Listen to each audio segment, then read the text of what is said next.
वाले से तो कहीं आके क्या मांग को लेकर के आज आप लोग हम लोग का एक मात्र मांग है कि जो हम लोग शिक्षक हैं उनका जो प्राथमिक मध्य विद्यालय हाई स्कूल सबों का गृह जिले में स्थानांतरण हो। समस्या ये है कि हम लोग ये जो नियुक्ति हुई थी, जब काउंसिलिंग हुई तो काउंसिलिंग की वजह से हम लोगों की नियुक्ति दूसरे जिले में हो गई और सरकार बार बार कह रही है कि आप लोगों को गृह जिले में भेजेंगे। तो बार बार हम लोग निवेदन कर रहे हैं कि जितनी जल्दी हो सके हमारी मांग को पूरा कर दिया जाए। हम अपने जिले में जाएंगे तो और बेहतर माहौल शिक्षा के क्षेत्र में बनेगा और सरकार की मंशा है कि बच्चे को गुणवत्तापूर्ण शिक्षा मिले। तो हम लोग भी चाहते हैं कि बच्चे को गुणवत्तापूर्ण शिक्षा दे पाएँ। जब शिक्षक तनाव में रहेंगे तो निश्चित रूप से कहीं न कहीं जो गुणवत्ता वाली बात होती है वो प्रभावित होती है। और सबसे अहम बात है कि इस मांग को पूरा करने में गवर्नमेंट को 1 रुपये का खर्च नहीं करना है। हम लोग झारखंड में लगभग 5000 होंगे। बहुत सारे ऐसे भी लोग हैं कि जो चले गए दूसरे जिले में, हो सकता है कि वो वापस नहीं आए। और एक मैं कहना चाहूँगा, हमेशा इस बात को बताया जाता है कि अव्यवस्था फैल जाएगी, कहीं पे कोई अव्यवस्था नहीं फैलेगी। और इस प्रकार करने से गवर्नमेंट पर 1 रुपये का अतिरिक्त वित्तीय खर्च भी नहीं आएगा।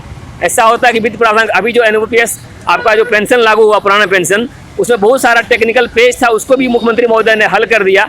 तो हम लोग बार बार कहते हैं कि मुख्यमंत्री हेमंत सोरेन है तो हिम्मत है, एक बार वो हिम्मत दिखाए और हम लोगों को अपने अपने ज़िले में भेज दें। हमारे कई महिलाएं हैं जो इतने मुश्किल हालात में नौकरी कर रही हैं, तो थोड़ा सा ज़्यादा अगर पीसफुल वातावरण में रहेंगे, अपने क्षेत्र में रहेंगे तो बहुत सारी सुविधाएं होंगी। हमारे बहुत सारे साथी इस दौरान गुजर गए, आपके चरण उनको मैं श्रद्धांजलि देता हूं।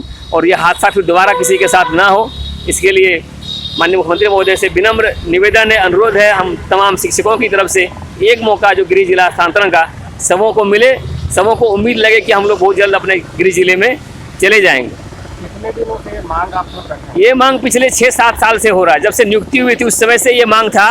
और मैं बताना चाहूँगा कि जब हमारी सेक्रेटरी आराधना पटनायक मैडम थी, उसी समय नियुक्ति प्रक्रिया शुरू हुई थी। उस समय था कि एक काउंसिलिंग होगा और सब अपने ज़िले में रहेंगे, लेकिन किसी वजह से काउंसिलिंग जो आगे पीछे हुआ और जिसको ज़्यादा नंबर था वो ज़्यादा दूर चले गए, दूसरे ज़िले में चले गए। अब रांची के शिक्षक पाकुड़ चले गए, पाकुड़ के शिक्षक रांची आ गए। ऐसी स्थिति हुई तो आराधना पटनायक मैडम द्वारा आवेदन मंगाया गया था, सारा आवेदन विभाग के पास जमा है और करने ही वाली थी, तब तक उनका स्थानांतरण हो गया। क्योंकि जब पदाधिकारी बदलते हैं, सरकार बदलती है, तो कहीं न कहीं जो योजनाएं हैं वो रुकती है, प्रभावित होती है। तो अगर सरकार चाहेगी तो ये बहुत ही आसान सा विषय है और हम लोगों को पूरी उम्मीद है और उसी उम्मीद से हम लोग आए हुए हैं। और हम लोग सरकार को बोल के पहले भी आज ही बोल रहे हैं कि हम लोग सरकार के खिलाफ में सड़क पे उतरना नहीं चाहते हैं कभी भी, क्योंकि विद्यालय में ही शिक्षक अच्छा लगते हैं। लेकिन उनके बाबूजी गुरु शिबू सोरेन जी का कहना है कि जब तुम्हारी बात नहीं सुने तो आंदोलन के लिए भी तैयार रहो। तो मेरा नाम दिलीप कुमार राय हुआ और हम एकीकृत गृह जिला तांत्रिक शिक्षक संघ के प्रदेश प्रभारी हैं। और हम लोग चाहते हैं कि व्यवस्था में परिवर्तन हो और माननीय मुख्यमंत्री महोदय ऐसा करेंगे। दूसरे जिला में आपको भेजा गया, उससे कितना दिक्कत हो रहा है और अपने जिला में होने के बाद आप कितना सुविधा दे पाएंगे बच्चों को? दूसरे जिले में होने से हम लोग अपना घर परिवार बच्चे से बहुत दूर हैं। शारीरिक रूप से तो हम स्कूल में रहते हैं, लेकिन मानसिक रूप में ध्यान तो लगा ही रहता है घर परिवार। अगर हम अपने ज़िला में आ जाएंगे तो हम निसंकोच भाव से एकदम स्वच्छ मन से हम लोग गुणवत्तापूर्ण शिक्षा दे पाएंगे स्कूल में। मानसिक रूप से टेंशन में नहीं रहेंगे तो अच्छा बच्चों के बीच हम अच्छा माहौल बना पाएंगे, उनके साथ अच्छा से घुल मिल के हम लोग शिक्षा देंगे। जैसा सरकार चाहती है वैसा ही शिक्षा हम लोग दे पाएंगे।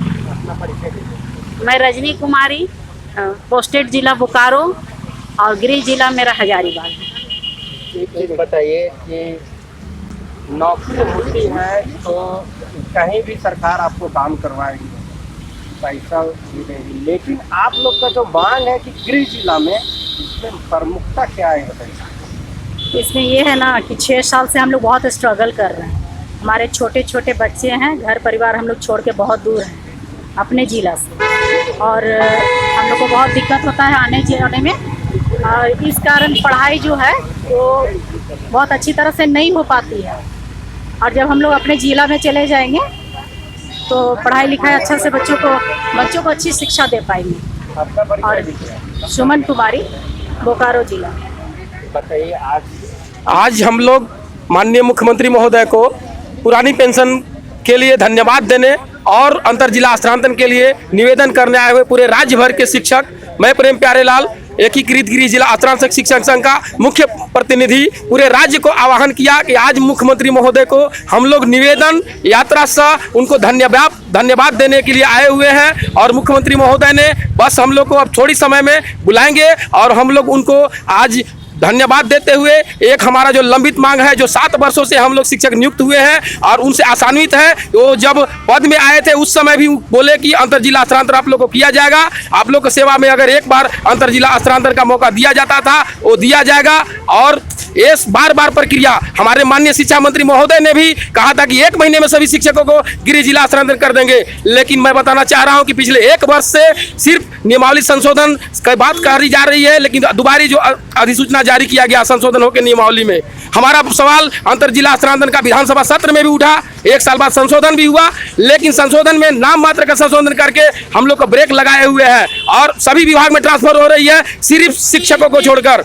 मैं बताना चाह रहा हूं कि पिछले 25 वर्षों से एक शिक्षक अब एक ही स्कूल में कार्य कर रहे हैं, जबकि जोन वाइज में 5 वर्ष में सभी शिक्षकों को अलग अलग स्कूल में ट्रांसफर करना है, जिससे एक ही जगह शिक्षक बार बार कार्य करने से बोर लगने लगते हैं। तो नई शिक्षा, नई उमंग, नई नीति के तहत अगर हम लोग शिक्षक इधर उधर ट्रांसफर होते रहेंगे प्रखंड में, जिला में, राज्य में, तो नई उमंग, नई ऊर्जा के साथ फिर से शिक्षक अलग अलग अंदाज में नई शिक्षा को दे पाएंगे और मानसिक तनाव नहीं रहेगी तो गुणवत्तापूर्ण शिक्षा भी दे पाएंगे।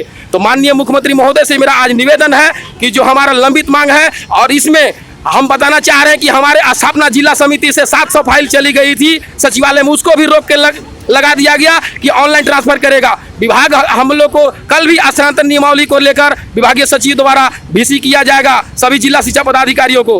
अभी एक शेड्यूल जारी किया गया है जो कि माध्यमिक शिक्षा निदेशक के महोदय के माध्यम से कि पहले जोन वाइज ट्रांसफर किया जाएगा और उसके बाद अंतर जिला। तो मैं बताना चाह रहा हूं कि पहले जोन वाइज नहीं, पहले अंतर जिला ट्रांसफर कर लीजिए, उसके बाद जोन वाइज कीजिए, उसके बाद युक्तिकरण कीजिए। अगर अंतर जिला ट्रांसफर हो जाती है तो युक्तिकरण अगर होती है तो किसी भी प्रकार का विद्यालय में शिक्षकों की कमी नहीं हो पाएगी। अगर युक्तिकरण के बाद अगर हम लोग का अंतर जिला ट्रांसफर होता है तो फिर विद्यालय में शिक्षक की कमी हो पाएगी। तो इसीलिए मेरा उनसे बार निवेदन है कि अंतर जिला हस्तांतरण पहले शीघ्र यथाशीघ्र किया जाए, जो लंबित मांग 7 वर्षों से चली आ रही है। यह बार निवेदन मैं माननीय मुख्यमंत्री आशान्वित मुख्यमंत्री जो हमारे हेमंत सोरेन है उनसे मैं आज पूरा मांग को अपनी उनसे चाहूंगा कि हम लोग को खुश कर दें और उनसे खुशी की अपेक्षा लेकर आए हुए हैं। मिलने का समय आप लोग को मिलने का समय हमारे माननीय मुख्यमंत्री महोदय के PA साहब से बात हुई है, अभी बोले कि आप लोग बाहर में रहिए, उनको कॉल आते ही हम लोग अभी मिलने के लिए जाएंगे। बारिश में आपको बाहर रखा गया, क्या मुख्यमंत्री का इतना बड़ा आवास है, क्या जगह नहीं है?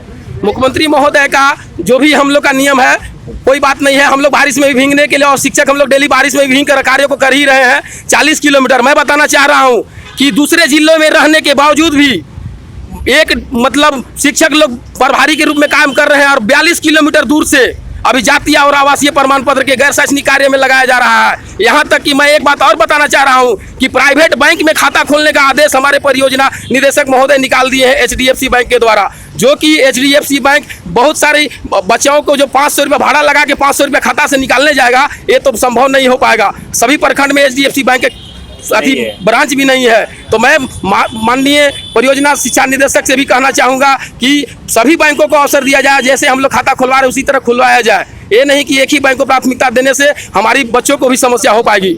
इसीलिए हम लोग गैर शैक्षणिक कार्य, और एक चीज समस्या है कि अभी एक आया है नियम कि एक स्कूल में मात्र 5 शिक्षक हाई स्कूल तक रहेंगे, प्राइमरी मिडिल में 2 शिक्षक कार्य कर रहे हैं। KG को क्लास 1 दे दिया गया है, लेकिन वहाँ KG का पद को काट दिया जाता है, न उनको पोशाक दिया जाता है, न MDM भोजन दिया जाता है, न उनके लिए कुछ नहीं आता है। तो KG को अगर जब क्लास में जोड़ेंगे उनको भी छात्र संख्या में जोड़ना चाहिए। मैं माननीय मुख्यमंत्री महोदय से ये भी बात कहना चाह रहा हूँ कि मैं गैर शैक्षणिक कार्य करने के लिए तैयार हूँ, लेकिन शिक्षकों का जितना कम से कम पोस्ट होना चाहिए वो शिक्षक होना चाहिए वहाँ स्कूल में, और शिक्षक को जितना मानसिक तनाव देंगे तो वो गुणवत्तापूर्ण शिक्षा देने में असमर्थ हो पाएंगे। पूरे 8 क्लास तक 9 क्लास KG मिला के 2 ही शिक्षक काम कर रहे हैं। अभी जाति और आवासीय प्रमाण पत्र के लिए सभी शिक्षक 70% काम कर चुके हैं। जिस बच्चों को कभी जाति प्रमाण पत्र के लिए कभी बना ही नहीं था उसका भी बनवाने में पूरे लगे हुए हैं। और मैं आशा करता हूँ माननीय मुख्यमंत्री महोदय से कि जो वो कहे हैं उसको हम लोग पूरा करेंगे, और उनका जो नियमावली जो हम लोग का अंतर जिला हस्तांतरण का है उसमें एक बार पूरे वो शिथिल करते हुए उनको विशेषाधिकार है हमारे माननीय मुख्यमंत्री महोदय को कि जो नियमावली को एक बार शिथिल करते सभी को एक अवसर दे दिया जाए, जैसे कि हमारे पूर्व में मुख्यमंत्री बाबूलाल मरांडी ने सभी शिक्षकों को गृह प्रखंड गृह जिला हस्तांतरण किए हुए थे। मेरा नाम प्रेम प्यारेलाल, एकीकृत गिरी जिला स्नातक शिक्षक संघ, मुख्य प्रतिनिधि, रांची पोस्टेड सिमडेगा। धन्यवाद।